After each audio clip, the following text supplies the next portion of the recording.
Hey everyone, welcome to Reddit Readout. Today we are checking out People of Reddit. Story 1. If you can't control your dog, neither can I. Okay, so this happened to me about a year ago and I'm still a little proud of it.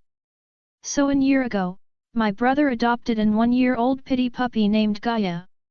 She was a little sweetheart but extremely energetic and couldn't stay 2 minutes without attention before throwing a fit. She was a huge girl, and while she was the cutest thing in the world, it was sometimes difficult to play with her without her destroying you or something of yours. My brother clearly didn't care about that aspect of her, and wouldn't even play with her or give her attention because it was too much work.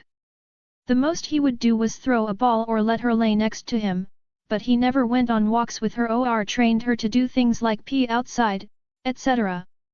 So yes, she was a little hurricane. But hey, I won't blame the dog for being a dog. I did play with her and went on walks at times, but I'm got a busy job and couldn't do it every day. And also, not my dog, but I'm not a monster. Anyway, one day I leave to work, giving Gaia a pet before going. Leaving her by herself was always a little risky, because I knew there was the very real possibility that she might eat something while she's by herself. But I usually put most of the chewable items high up in places she couldn't reach, so I didn't worry too much. But that day I had made a mistake. I left the door to my room open. I come back home after work, and Gaia is sitting on the couch with that clear look dogs have when they do something they shouldn't have and they know they shouldn't have. So I was immediately worried and rushed to my room, and lo and behold, she tore my headset apart. The headset's wire was dangling off my desk, so she pulled it down and destroyed it. At least that's what I think happened. I was livid. I immediately went back to Gaia with the broken headset and went like, "Look what you did. That's bad, you can't do that." I wasn't trying to scare her too much, but I still had to teach her that what she did was wrong. After I was done scolding her, all I could do was be sad about my headset though. It was a very expensive headset I was looking to buy for months and actually had to save money to get it. Around $200. So yeah, I was broken just like the headset. Later that night, I went to confront my brother about the broken headset.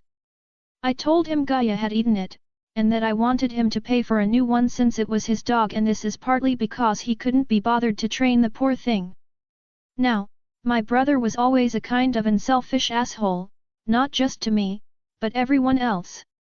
He told me that it was my fault that I left the door open because dogs will be dogs. I said I forgot and that yes, dogs will be dogs, but if you train your dog, they won't eat your stuff. He said that he knows that, but he doesn't know how to train her properly, so I couldn't blame him for what she did. And that, more importantly, he wouldn't pay back for the headset cause he didn't even have any money. Funny, if you don't have any money, why get a dog in the first place? Cause last I heard, dogs are expensive. We bickered for a while longer, and his ultimatum was that, no, he wasn't going to pay for the headset back. I was fucking furious, not as much for the headset itself, but rather the goal he had to tell me it was my fault for leaving the door open. But at the same time, I was too tired from work and didn't feel like arguing anymore. So I let up, but only for a week or so. I needed to get back at him not only for not paying, but also neglecting the poor dog. A week after, my brother left for work in the morning. Right after he left, I went over to his door and checked whether or not it was locked. It was not. So I swing that motherfucker open and call Gaia over. She rushes over to me, excitedly, so I grab a rubber ball and throw it inside my brother's room. She goes to get it, so I play a little bit with her before leaving her alone in his room. I don't lock the door or anything, I just leave her with her little ball that she seems content chewing on for now. But I know that won't last. I just go on about with my day knowing full well what's gonna happen in the next few hours. After I come back from work, I go to check the damage. She destroyed his room. Considering the fact that, unlike me, my brother leaves a lot of his stuff on the ground, she had a lot more stuff to play with. She ate his favorite pair of expensive shoes, one of his charges, his slippers, hell, she even managed to open one of his drawers and eat a few of his socks. It was beautiful. After I saw the scene, I went over to her and started giving her pets and belly rubs while telling her how much of a good girl she was. Oh, the irony! Poor girl was really confused though, considering that, a week prior, I had scolded her for doing the exact same thing. When my brother got home, he was furious with me. He immediately accused me of opening the door for the dog, which yes, I did, but I simply said I don't know, she's a strong girl, maybe she got it open with the biggest shit-eating smirk on my face. He could clearly see I was 100% bullshitting him, but maybe because of what had happened a week prior, he didn't feel like arguing. Maybe he thought he didn't have an argument. Dogs will be dogs, am I right? So yeah, don't neglect your dogs. Story 2. My new downstairs neighbor made the manager harass me. I hope he likes being woken up at 2 a.m. every night. I've lived in the same apartment with my boyfriend for almost 4 years. It's not the best apartment, but I love the location. I've never really had any problems here. I'm a quiet neighbor that stays to myself. My new downstairs neighbor has made several stupid complaints. Like complaints me running my garbage disposal. But the most recent one was ridiculous. He went and told management that there's been issues with my balcony. I got a call last week asking if I've been throwing anything over my balcony. I told the manager absolutely not.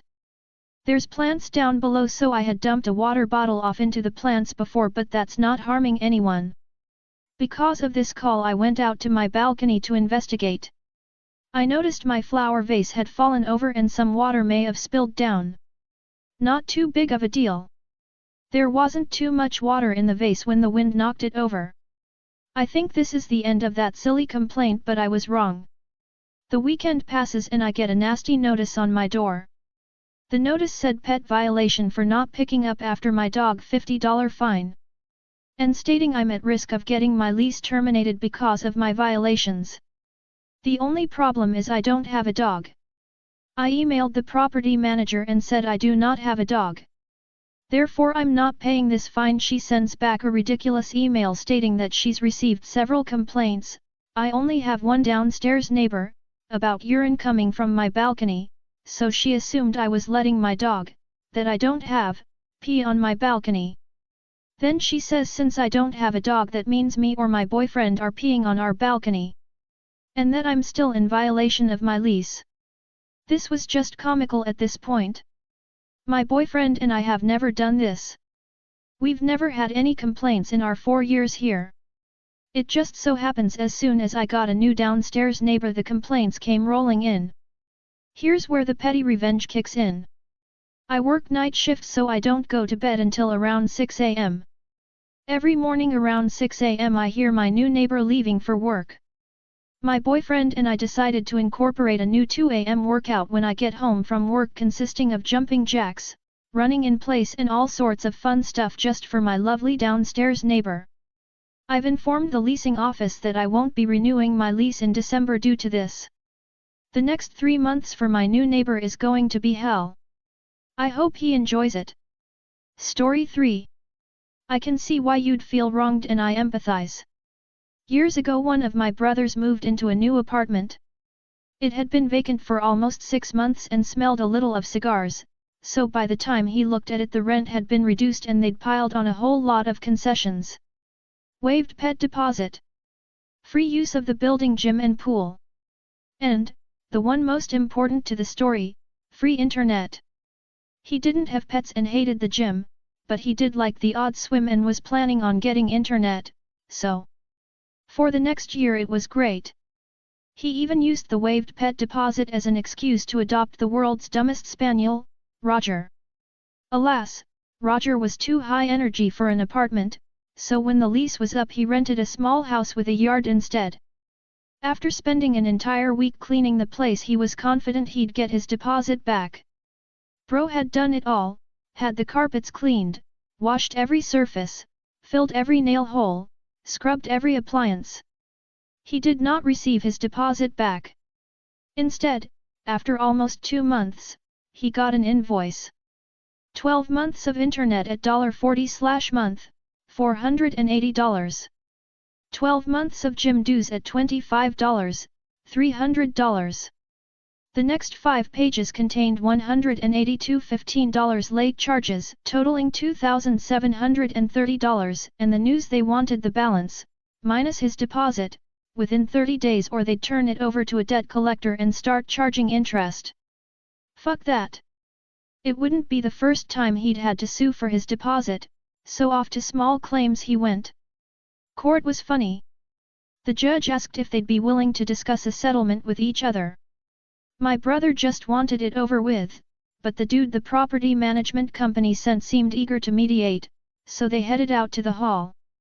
Bro, you owe me $1,000, and when we go back in there I'm going to ask for a lot more as punishment for being late and sending a bullshit bill. So what's your offer? Manager, the agent you signed with the lease with didn't have the authority to offer you what they did, and I'm confident the judge will agree. But I can see why you'd feel wronged, and I empathize. I'm willing to waive the late fees and split the rest down the middle. Hey, that's a check for $610, not bad for a morning's work, right? My brother laughed, told him to fuck off and went back into the courtroom. Later, after an entertaining 15 minutes that included the property management dude passing around a stack of invoices from Verizon, judgment for my brother in the amount of $3,096. That wasn't the end of it. Remember how I said the free internet was the most important bit? Well, the Verizon bills he'd been shown in court were for 5 different residential internet connections. Bro called them up and told them that the property management company had been reselling access using straw accounts in the names of their employees for at least the last year. Internet to the building got cut off 2 days later and was out for a month. Scuttlebutt among his old neighbors was that they'd had to pay almost $30,000 to get it turned back on. Story 4. Lunchtime. This was back in the late 1980s when I worked in a factory making corrugated paper. They didn't give us lunch breaks, you had to eat when you could. The machine went down and I grabbed my sandwich and started eating it. My supervisor came up to me yelling to put the sandwich down and get the machine running. There were 6 of us that ran this big machine and everyone else had eaten. I said something smart and he slapped the sandwich out of my hands and it hit the floor, ruined my lunch. So I let some time pass, watched him put his lunch away, and when no one was looking I went to the break room and ate his lunch. While finishing up the yummy cantaloupe his wife packed for him, he came straight up to me and asked if I ate his lunch. Screaming mad red-faced, I just said no, it wasn't me. That's all for today. Please don't forget to like and subscribe.